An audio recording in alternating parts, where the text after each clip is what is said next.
Voilà, vous attendiez-vous un tel festival, mes amis, ce soir du côté du Parc des Princes. 7-0, 10-0 sur l'ensemble des deux matchs. J'entends quelques bruits de micro. C'est pas super agréable, mais mes petits, la tranche abaissée et la tranche qui se situe derrière votre index droit. Merci en régie. Vous attendez-vous un tel festival, mes amis? Habillage à l'américaine, musique du Paris Saint-Germain, et on y va.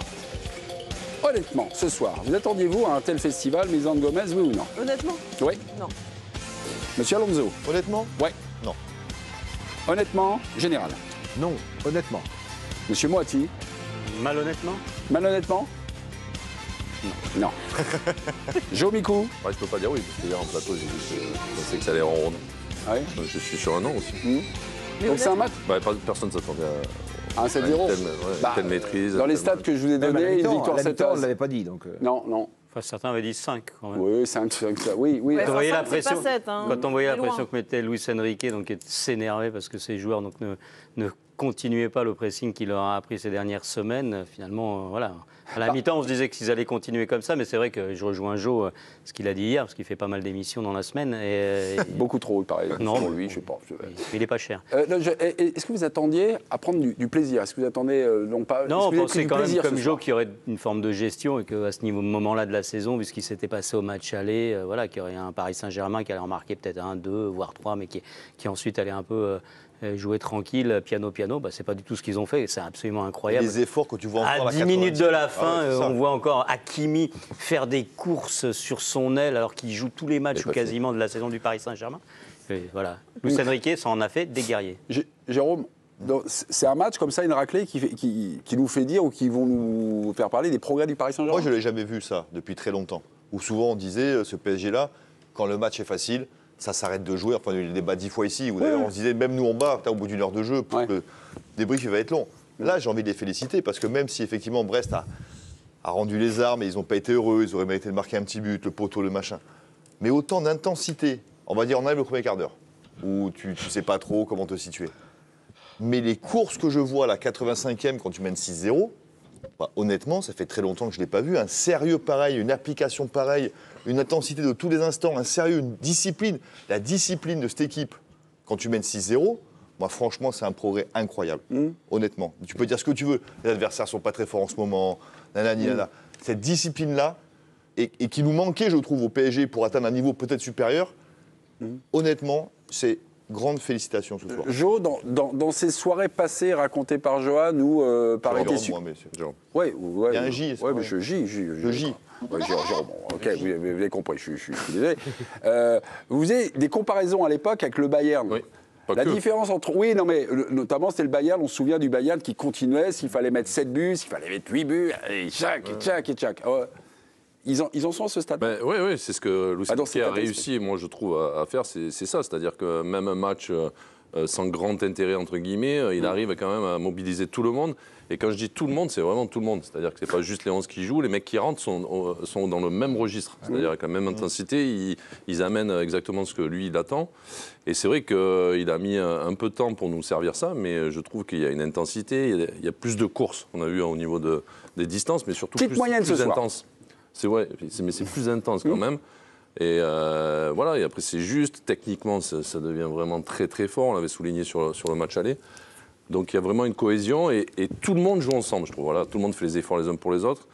Donc après, on va voir si ça évolue toujours dans le bon sens, mais je trouve que c'est ce qui leur manquait pour passer un cap. Et là, ces matchs-là, en étant sans creux, je pense que ça va leur servir pour affronter des équipes plus périodes, quoi. Plus haut de gamme, quoi. Filon, Parc des Princes, s'est retrouvé donc. Est-ce que Giovanni va enfin dire du bien du PSG? Je ne sais pas, on va voir. Ça va, je plaisante, Giovanni, parce qu'après il va se faire attaquer. Voilà, le Jojo est parti dans la feinte du Johan. Giovanni, il y a des choses, vous avez assisté au match, là, peut-être ce qu'on n'a pas vu à la télé, ce que vous avez relevé, voilà, des choses peut-être pour confirmer ce nouvel état d'esprit. Bonsoir Mémé, bonsoir à tous. J'ai bien aimé, je ne sais pas si j'ai bien entendu, mais il me semble que j'ai reconnu la douce voix d'Étienne Moati qui parlait du comportement de Luis Enrique au début du match. Il était extrêmement mécontent de certaines attitudes. Il trouvait que ça jouait un peu trop facile, qu'il n'y avait pas cette rigueur au pressing. Donc voilà, il voulait beaucoup de sérieux et on l'a vu ce soir. Je rejoins totalement Jérôme et Jo sur l'intensité. Honnêtement, c'est impressionnant. Il y a juste un joueur, à mon sens, qui symbolise ça, puisque j'ai vu tous ces matchs au stade depuis qu'il est arrivé, c'est Kvaratskhelia, que je trouvais parfois un petit peu emprunté, parfois pas connecté à ses partenaires. Ce soir, le jeu sans ballon du Géorgien a été exceptionnel, que ça soit dans l'axe, sur le côté droit, le côté gauche. Il a disputé l'intégralité de la rencontre et il ne l'a jamais faibli. C'est beau, ça veut dire que quand il faut intégrer ce 11 de départ du Paris Saint-Germain, il y a une exigence sans ballon. Luis Enrique est intransigeant là-dessus et le message est bien passé. Je trouve que ça symbolise un peu le nouvel état d'esprit, parce que Kvara, recrue star du mercato d'hiver, qui monte progressivement en puissance et c'est pas aussi facile et c'est lui qui doit s'adapter à l'équipe et pas l'inverse. Donc je trouve que c'est beau. C'est bien, merci pour ce petit détail de ramener donc du terrain. Stéphane et Mélisande de Stéphane, à chaque fois je lis deux chroniqueurs, il y a une panique. Je ne sais pas qui va parler en premier, mais on continue dans les éloges du Paris Saint-Germain sur des petites choses, sur ces petits points d'inflexion, ces nouveautés, des petits trucs comme ça. Qu'avez-vous à ajouter à notre débat ? Stéphane ? Non, oui, mais voilà. déjà dans la compo de départ d'Enrique, 3-0 à l'aller, c'est plié. Je pense que tous ses prédécesseurs, ou presque, auraient fait tourner ce soir. Là, il a mis la grosse équipe tout de suite. Et après, effectivement, les entrants ont été au diapason. Mais donc ça veut dire que lui, il sent il tient en ce moment à quelque chose. La dynamique s'est vraiment mise en route depuis le début de l'année 2025. Et donc, il l'entretient. Et 7 buteurs différents, c'est magnifique. C'est inédit, c'est une première. J'ai une petite précision statistique à vous apporter, bien évidemment, qui est triste pour nos amis brestois, ouais. mais je n'y penserai pas plus tard. On me dit qu'ils ont déjà pris 7-0 au Parc des Princes. Figurez-vous, en 78-79, Coupe de France, un 32e de finale.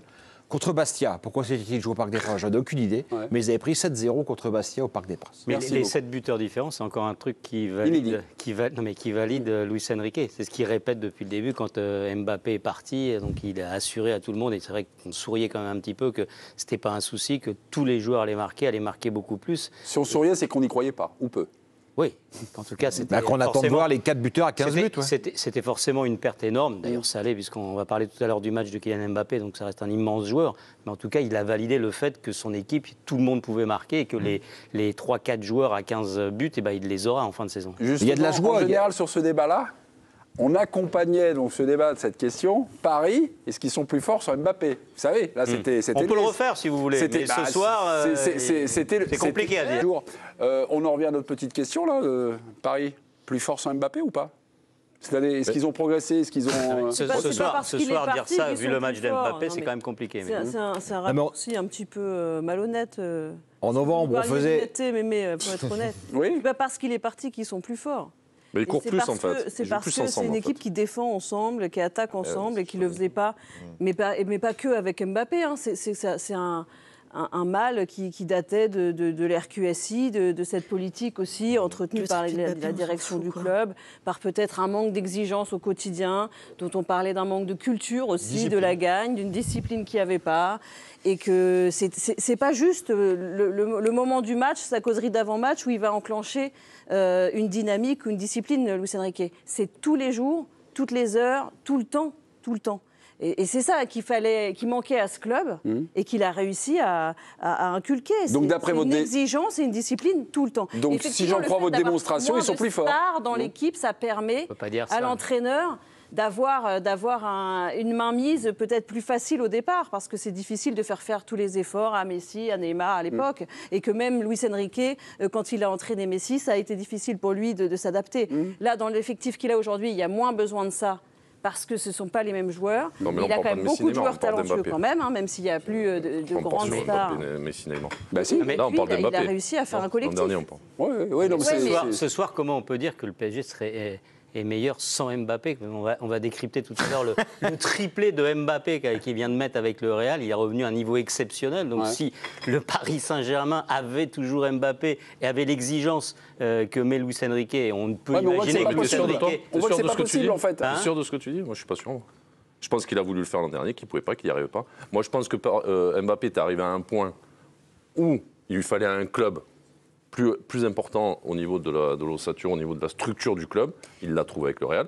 Et moi, ce que je vois faire aussi à Mbappé, pas uniquement offensivement, défensivement, ce qu'il fait au Real, je ne le voyais plus faire à Paris notamment. Tu as raison. Oui, c'est vrai. Donc ça, il ne pouvait pas lui imposer parce que c'est compliqué. Ce qu'il voulait moi, pas, je pense que je trouve qu'Ancelotti a trouvé le moyen de le faire travailler. On va pas dire que c'est la réussite de Luis Enrique. Ça devient on pas est un tous gros travailleur d'accord défensif, là-dessus. mais au moins il se replace, il fait les efforts, etc. Il le faisait pas à tous Paris. d'accord pour dire que la réussite de Luis Enrique, c'est de réussir à faire ce qu'il fait aujourd'hui avec Paris. Et donc, il va avoir 4 buteurs sans doute à 15 buts, ce qu'il nous promettait, etc. C'est dingue, c'est un extra. S'il avait aujourd'hui, je veux dire, pour jouer un 8e de finale de Ligue des Champions dans son effectif, le Kylian Mbappé qu'on voit depuis quelques semaines au Real Madrid, ça ne peut pas être moins fort qu'avec l'effectif qu'il a. Tu l'avais plus à Paris. Le fait que ce qu'il demande aujourd'hui à tous ces joueurs. Il n'était pas écrit jusqu'à la nuit des temps que ça ne pouvait pas se passer non plus à Paris. Avec Mbappé, ils sont passés en demi-finale de Ligue des Champions. Hein. Voilà. Là, ils ont fait un exploit incroyable. Incroyable. Ils sont en 8e de finale de Ligue des Champions.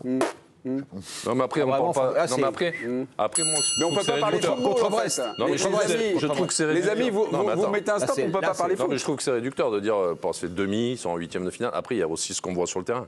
Moi, ce que je voyais sur le terrain, je voyais pas ça l'an dernier. Oui, mais on a vu des PSG, Jo, pas l'an dernier, ça je l'accorde volontiers, mais on a vu des PSG dans les RQSI qui a été avec des hauts et des bas en Ligue des Champions, qui était aussi impressionnant de mon point de vue que ce que je vois aujourd'hui avec le PSG là.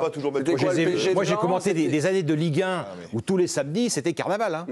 Et ils étaient imprenables et intenables contre des équipes comme Brest après aujourd'hui. Il y avait moins d'intensité que ce que je vois moi. Tu vois, sur la durée du match. Je ne trouve pas qu'il y avait ça tout le temps. Là, je trouve qu'il amène ce côté-là. Je pense que ça peut leur servir quand ça va monter d'un degré. Après, savoir si c'est plus fort, moins fort avec Mbappé. Il y a 2 mois, il y a 3 mois, on a fait est-ce que c'est le pire PSG de l'RQSI. Et là, maintenant, on fait est-ce que c'est le meilleur PSG de l'RQSI.